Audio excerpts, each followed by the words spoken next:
આજે કતલની રાત અને આવતીકાલે તાજિયાના વિસર્જનના કાર્યક્રમનું આયોજન કરવામાં આવ્યું છે. શહેરમાં 196 તાજીઓ જુદા જુદા વિસ્તારોમાં સ્થાપિત થયેલા છે અને આ તાજીઓને વિસર્જન આવતીકાલે સરસિયા તળાવ અને અન્ય 9 જગ્યાએ થનાર છે. આ અંગે શહેર તાજિયા કમિટી, વડોદરા મ્યુનિસિપલ કોર્પોરેશન અને અન્ય સ્ટેક હોલ્ડર્સ સાથે આપણે ડિટેઇલ્ડમાં બેઠકોનું આયોજન કરીને કરવાની થતી પૂર્વ તૈયારીઓ આપણે કરી છે અને વિસર્જન માટે વડોદરા મ્યુનિસિપલ કોર્પોરેશન દ્વારા સંકલન કરીને એમના સાથે સંકલન કરીને ત્યાં જેટી, તળાવો, ઇલ્યુમિનેશન અને અન્ય જરૂરી પરિબળો, લોજિસ્ટિક્સ, ઓપરેશન સપોર્ટ સિસ્ટમને પણ ઊભા કરી છે.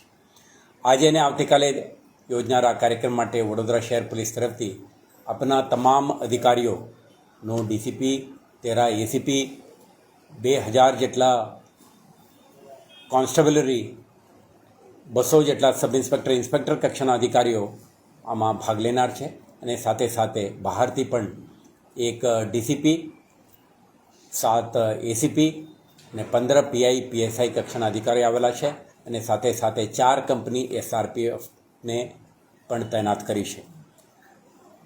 સંવેદનશીલતાને ધ્યાને રાખીને આપણે એ કંપની રેપિડ એક્શન ફોર્સને પણ આપણે તૈનાત કરી છે. તો શહેર પોલીસ અને બહારથી આવેલા અધિકારીઓ તૈયાર કરવામાં આવેલ ડિટેઇન્ડ પ્લાનિંગ મુજબ, એટલે સંવેદનશીલ પોઈન્ટ, પુશિંગ સ્ક્વેડ્સ, ફિક્સ્ડ પોઈન્ટ્સ, ધાબા અને ડીપ પોઈન્ટ્સ, આ બધા બંદોબસ્ત વ્યવસ્થિત રીતે ગોઠવી દેવામાં આવેલ છે.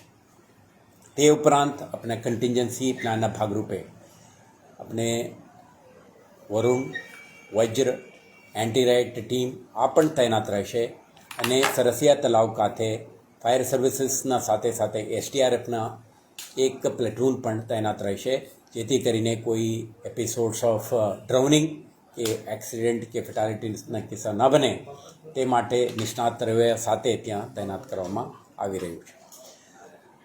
સમગ્ર તાજિયા પ્રોસેશન દરમિયાન ટ્રાફિકને કોઈ નડતર રૂપ ના બને, નાગરિકોને અસુવિધા ના થાય તે માટે આપણે ટ્રાફિક ડાયવર્શન પ્લાન પણ જાહેરાત કરી, પ્રોહિબિટરી ઓર્ડર જાહેર કરી છે.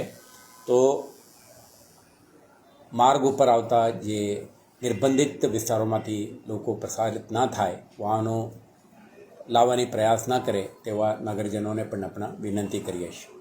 સાથે સાથે જે તમામ બંદોબસ્ત વ્યવસ્થા દરમિયાન પણ કોઈ પણ એમરજન્સી, કોઈ અકસ્માતના કે હેલ્થ એમરજન્સીના કિસ્સાઓ બને, નાગરિકો ડાયલ 100, ડાયલ 112ના માધ્યમથી આપણે સંપર્ક કરી શકશે.